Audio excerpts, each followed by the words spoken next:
The patented ABUS Shackle Change feature for the 83 series allows you to change shackles within seconds with the ABUS patented Shackle Change Tool. First, insert the key into the padlock and rotate to open the padlock. Remove the cylinder retainer screw located inside the shackle locking receptacle. You should now be able to remove the cylinder. Hold the padlock as shown, making sure the drain hole is up in the vertical position. Insert the Shackle Change Tool into the lock body and rotate until it is seated between the two triangles of the bolt driver. Rotate the tool clockwise, hold tool under spring tension, and remove shackle while keeping the lock body in this position. While the shackle is out, the locking ball on top can fall out if not careful. Under no circumstances should the pressed-in plate be removed.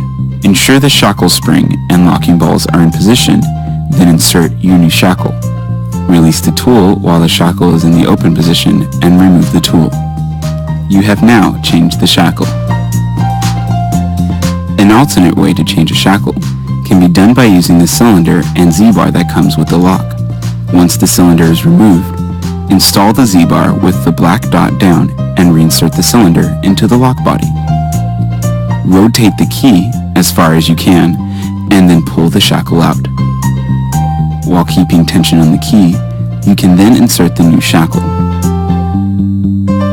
If using the Z-bar, it should be flipped around for key retaining mode, or set it aside for non-key retaining mode. To reassemble the padlock, insert the cylinder into the lock body, insert the retaining screw, and tighten.